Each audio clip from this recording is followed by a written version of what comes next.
Мынаны басамыз, кеттік. Не двигайтесь и расслабьтесь. Манжета должна находиться на уровне сердца. Аз қолды сығады уже. Істеп жатыр.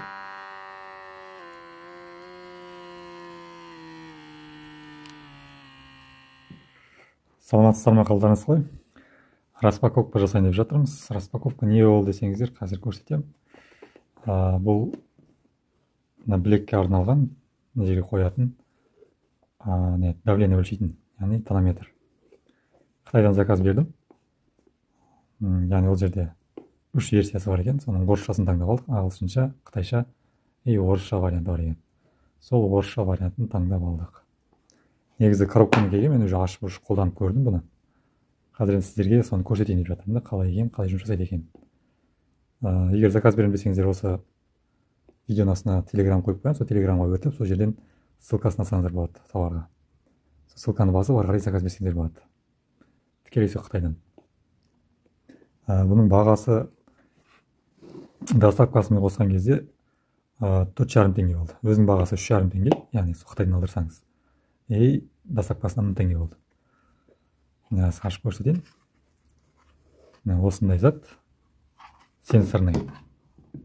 Ішінде мынандай инструкциясы бар, қалай қолдану керек екен. Сосын мынандай зарядка, яғни USB шнурмен. Яғни бұл батарейка емес, немен істейді.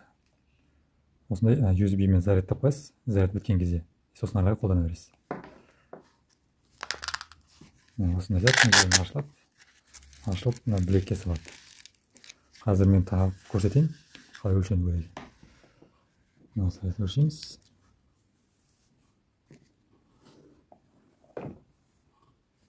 Мына жерден, білектен, алақаннан 2 саусақ бері қарай қоясыздар ғой. Сол кезде дұрыс өлшенеді. Сосын тонометрдің деңгейі сіздің жүрек деңгейіне сай келіп тұру керек. Яғни жүрекке сай болып тұру керек. Несі биіктігі. Сол кезде барынша дұрыс өлшенеді. Инструкциясына бәрі жазылған, сол жерге қарап, қалай қолдану керек екенін көріп алсаңыздар болады.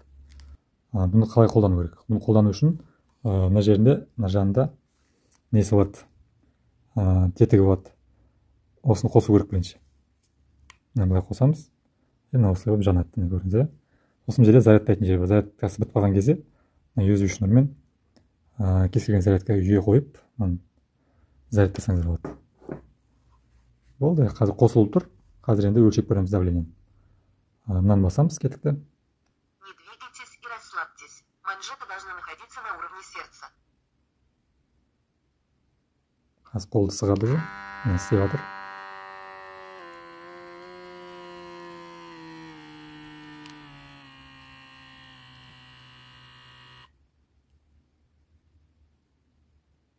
Өлшеп жатыр. Ақырында босап жатыр үш қол.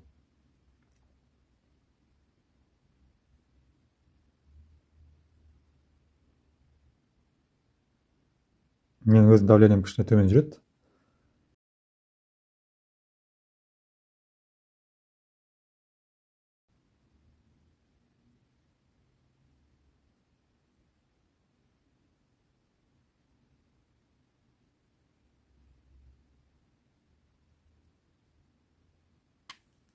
Систолическое кровяное давление 110,1 миллиметр ртутного столба. Диастолическое кровяное давление 50 миллиметр ртутного столба. Пульс ударов в минуту 88 удара. Измерение завершено.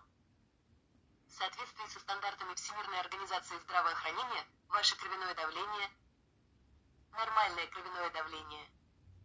Благодарим за использование. Желаем вам крепкого здоровья. Міне осылай өлшейсіздер. Бассаңыздар, қайтадан өлшеп болады, көрдіңіздер. Двигайтесь и расслабьтесь. Қазір өлшей салайық. Осылай өлшесеңіздер болады. Өте ыңғайлы екен.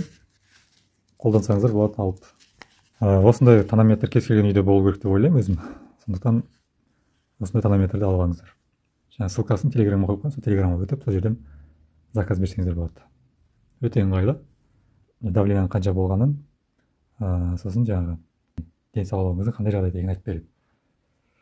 солай. Сосын ішінде жаңағы инструкциясы бар, инструкциясына қарап қолдансаңыздар болады.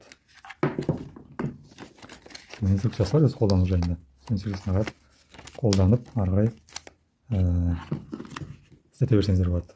Яғни бұл өзіңіз өлшей бересіз, ешкім қажеті жоқ, яғни өлшеп беруге. Медсестраның да жаңағы қасыңызда адам болмай қалған кезде де өзіңіз осылай қолыңызға тағасыз да ары қарай өлшей бересіз. Өте ыңғайлы. Сол достар, соны айтайын дегенмін сіздерге. Ұнаған болса видеоға лайк басыңыздар, достарыңызбен бөлісіңіздер, арнаға міндетті түрде тіркеліп қойыңыздар. Қытайдың кез келген сайтына төлем жасауды үйренем десеңіз, яғни процентсіз, посредниксіз, менде қазір курсқа жеңілдік болып жатыр.